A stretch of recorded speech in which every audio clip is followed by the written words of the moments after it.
Hello friends, வணக்கம். இன்றைக்கி நம்ம இந்த பழம் என்ன பழம்னு தெரியுதா உங்களுக்கு?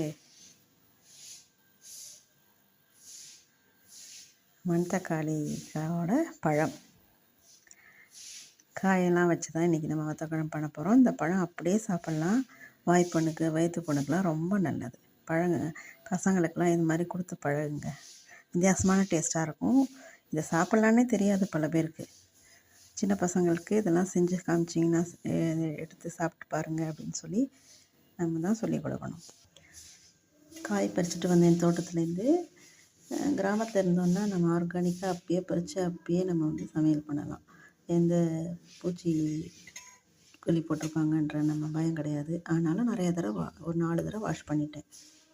ஏன்னா ஏதாவது பூச்சி உட்காந்துருக்கும், ஏதாவது மண் இருக்கும், அதனால் வாஷ் பண்ணி